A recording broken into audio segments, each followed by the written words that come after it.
शर्करा खण्डखाद्यानि दधिक्षीरघृतानि च आहारं वाजिभोजं प्रसीद मे परमेश्वरः। तुदीयमस्तु गोविंदम तुदीयम समर्पयामि। रेंज बोली हनुमंत लाल की जय। बाबा नील करोगी महाराज की जय। अन्नपूर्णा मैया की जय। शंकर भगवान की जय।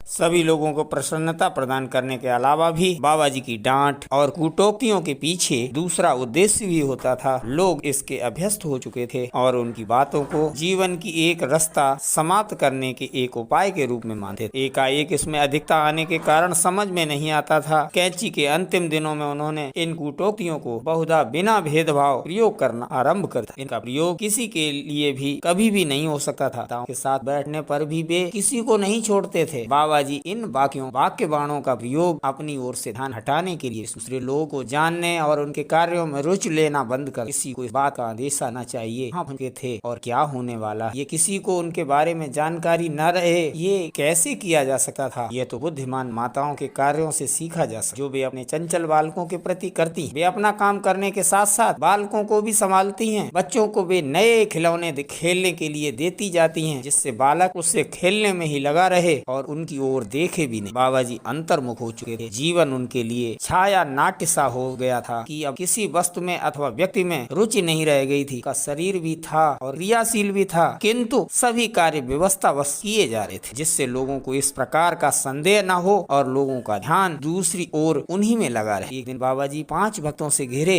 सवेरे बैठे हुए थे। आश्रम में रह रही एक पश्चिमी महिला आई और कोने वृद्ध थी और बाबा जी के पश्चिमी भक्तों में थी। बाबा जी के पास पहले आ चुकी थी। बातें हिंदी में चल रही थी। यद्यपि वे कुछ समझ नहीं पा रही थी, फिर भी उनका ध्यान बाबा जी की ओर था। कदाचित बाबा जी को ये पसंद नहीं था। बाबा जी के बारे में अनेक प्रश्न मुझसे करने लगी। फिर बाबा जी ने मुझसे उनकी आयु पता लगाने को कहा। मैंने कहा कि ऐसा करना उचित नहीं होगा, क्योंकि यह शिष्टाचार के विरुद्ध है और फिर उनकी आयु जानकर क्या करना है। अगले दिन अपराह्न बाबा जी आश्रम के पीछे फव्वारे के सामने बैठे थे। मुख्य द्वार बंद था, इसलिए अब दर्शनार्थी नहीं आ सकते। इस समय में बाबा जी को कोई जल्दी नहीं होती थी, क्योंकि उन्हें आगंतुकों की देखभाल, प्रसाद वितरण अथवा बाहर से आए हुए भक्तों की आवश्यकता की चिंता नहीं करनी पड़ी थी। बाबा जी के साथ बैठकर सभी लोग अपना समय आनंद पूर्वक व्यतीत कर रहे थे। वृद्ध महिला आई और बाबा जी के चरणों के पास मैं खड़ा था। बैठ जाने के पश्चात वे ये समझने का प्रयत्न करने लगी कि यहाँ क्या हो रहा है। बाबा जी ने मेरे को देखा और फिर मुझसे आयु जानने को कहा। बाबा चारपाई पर हाथों से सिर को टिकाए अध लेटे जब कहा, इस प्रकार के प्रश्न अशिष्टता कहे जाते हैं, इस प्रकार के प्रश्न अशिष्टता कहे जाते हैं। कर बैठ गए और चारों ओर ठीक है वे अपनी आयु नहीं बताते हैं तो इसमें क्या दो। काली बाबू की और सामने ही बैठे थे, मुंह कर था। काली बाबू अपनी आयु आप क्यों नहीं बताते हैं। समझने लगे और काली बाबू तनिक भी निराश अथवा झेप खाए बिना हंस। वे तो इस प्रकार के अनुभवों अभ्यस्त। बाबा कहा, वे लोग अपनी आयु तभी छुपाते हैं जब उन्हें दूसरी शादी करनी होती है। काली बाबू के साथ अब काली बाबू को लेकर बहुत कुछ हो चुका था, इसलिए मैंने बात को समाप्त कर कहा, आप भी तो अपनी आयु नहीं बताते हैं, तब यदि काली बाबू ऐसा करते हैं इसमें क्या दोष है। नाते बाबा मत कहा, हाँ मैं भी अपनी आयु नहीं बताता हूँ, ये इतना पर्याप्त था।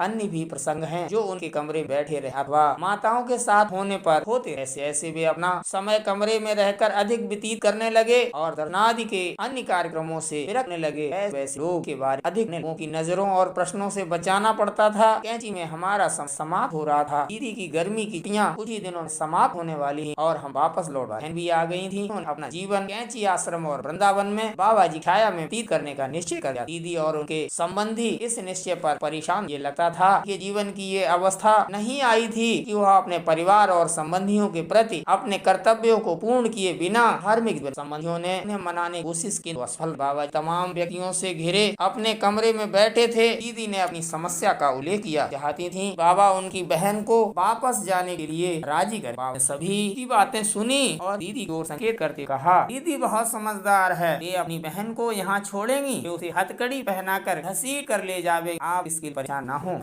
लोग और देखने लगे। बाबा ने योग्यता संशय ली और पलों में लोगों के बाबा जी के कमरे चले जाए। बात आश्रम हर किसी के पास से ही वापस 1 वर्ष आश्रम के लिए सामग्री बाबा जी के कैंची में निवास की अवधि में ही एकत्र की जाती थी। 1978 एकत्रीकरण जल्द ही प्रारंभ में करीब समाप्त। बात ये थी अन्य वर्ष इच्छा इस वर्ष खाद्य सामग्री अधिक मात्रा में एकत्र की। एक ही चीज से ये बात मालूम हो जाएगी कि जलाऊ लकड़ी 17 ट्रक खरीदी गई। सामान्य आवश्यकता से ज्यादा बड़े बड़े कुंदों में इसे टुकड़ों में काटा। लकड़हारे आ गए किंतु कुछ के पास कुल्हाड़े नहीं थे। बाबा जी ने पैसे दिए, उन्हें मैं खरीद कर दे दूं। हल्द्वानी से कुल्हाड़े लाए गए, उन्हें मैंने कमरे की अलमारी पर रख दिया था। वे उन्हें प्रयोग के पहले देखने लगे। जब मैं अगली सुबह बाबा जी के कमरे गया तब माताएं वहाँ बैठी। उन्होंने मुझसे पूछा कुल्हाड़ों का क्या हुआ। मैंने उनसे कहा कि कुल्हाड़ों के प्रयोग के पहले हथे लगाने के लिए बढ़ई को आना था। उन्होंने मुझसे कुल्हाड़े देखने को कहा। उन्होंने एक कुल्हाड़ा घुमा फिरा कर देखा और कहा छे। मुझे देने के बजाय उन्होंने उसको लेकर चारपाई के पास बैठी एक माँ के सिर की ओर इशारा किया। उसे घुमाते हुए कहा तुम बेकार हो, मैं तुमको मार डालूंगा। मैंने उनसे ऐसा न करना लाकर कहा क्यों नहीं क्यों नहीं। मैंने पूछा यदि आप इन्हें मार डालेंगे तो आपको खाना कौन खिलाएगा। बोल पड़े अरे ये तो हमको खिलाती है, ये इतना स्वयं खाती है कि खाते खाते लकड़ी का कुंदा बन गई है, तुम क्या जानो। सभी लोग खिलखिलाकर हंस पड़े। इस प्रसंग से माताएं पूरे दिन काम में लगी रहीं और बाबा जी अपने को उनकी दृष्टि से बचाए रख सके। वे अपना समय कमरे में बिताने लगे। दैनंदिन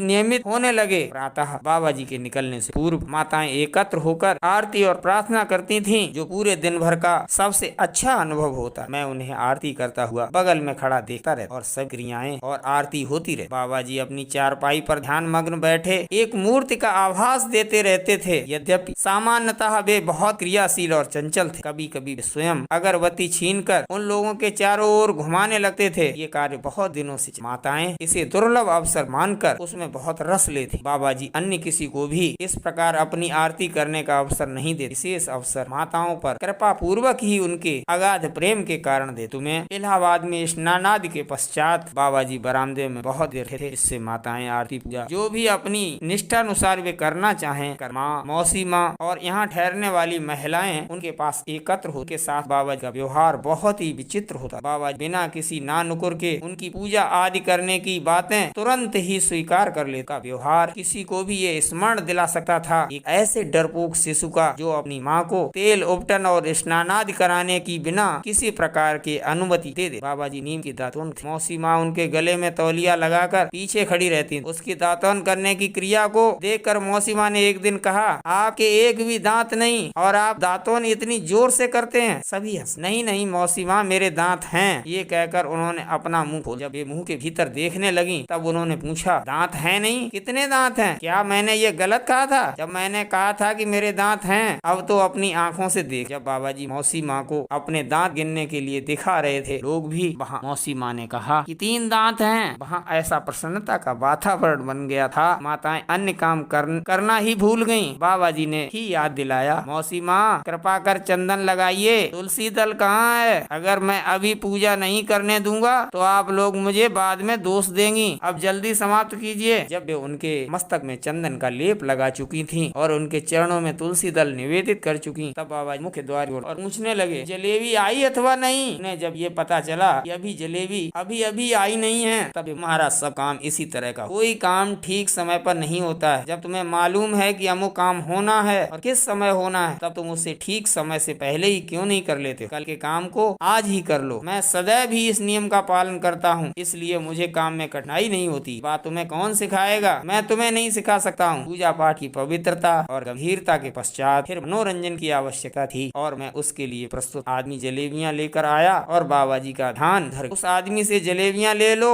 और मेरे पास लाओ। लोग जलेबियों की प्रतीक्षा कर रहे थे। उन्हें अपना कार्य करना है। उनका समय जलेबियों के लिए अब नष्ट न करो, मैं वितरित करूंगा। जलेबियाँ बाल्टी भर कर लाई गयी। मैं एक हाथ में जलेबी से भरी बाल्टी लिए और दूसरे हाथ में बाबा जी का हाथ धुलाने के लिए पानी लिए खड़ा हुआ। हाथ से प्रसाद वितरित करते हुए देखने और एक खड़े हुए व्यक्ति के मुंह से जलेबी डालते हुए देखना बड़ा रोमांचक दृश्य। प्रसाद पूरी मुट्ठी में भर कर न की गिन सब चलता रहा और हरे को उसका पूरा भाग भी। उन्होंने चारों तरफ घूम कर देखा कि कोई बिना प्रसाद पाए रह तो नहीं गया है। उनकी दृष्टि चीथड़ों में लिपटे छोटे से बालक पर गई जो आंगन के एक किनारे उनकी ओर घूरता हुआ देख रहा। उन्होंने आने की बुलाया किंतु बालक आने से डर रहा था। बालक को बुलाकर उनके सामने खड़ा कर दिया। बाबा बाल्टी से एक हाथ से पूरी मुट्ठी में जलेबियां निकाली और दूसरे हाथ से एक एक जलेबियां उसके मुंह में डालने लगे। सभी लोगों की दृष्टि बच्चे के मुंह की ओर धीरे था रहा और हाथ जो उसे खिला रहा था। सब उत्तेजना और रोमांच समाप्त हो गया। सभी कुछ शांत था। कुछ समय तक चलता बालक संतुष्ट हो गया और आगे नहीं खा सकता था। तभी बाबा का हाथ उस दृश्य देखने वालों में उसकी माँ भी थी, जो दूर खड़ी होकर ये सब चुपचाप देखती। उसे ये सब देखकर आश्चर्य ही नहीं हो रहा था, वह जड़ सी खड़ी गूंगी बन गई थी। और बाबा जी ने जब उसे प्रसाद देने के लिए हाथ बढ़ाने को कहा, तब वह अपना हाथ भी नहीं बढ़ा सकी। सांझ भंग हुई, लोगों का आना जाना और अपने काम में लगना प्रारंभ हुआ। बच्ची की कहानी ये थी, उसकी आयु 6 या 7 साल। वह घर में काम करने वाली नौकरानी का लड़का था। बच्चे का व्यवहार सामान्य, उसमें अन्य बालकों की अपेक्षा सहज बुद्धि की कमी थी, इसलिए वह अपने माँ बाप के कार्यों में की सहायता नहीं कर पाता था। माँ बाप गरीब होने के कारण उसके खाने कपड़े पर बहुत कम खर्च कर पाते थे। रोजी कमाने व्यस्त रहे कारण उस देखभाल के लिए, आराम के लिए समय कम। वह माँ के साथ जहाँ भी वह काम करने जाती थी साथ जाता। उपेक्षित और वांछित होने के कारण,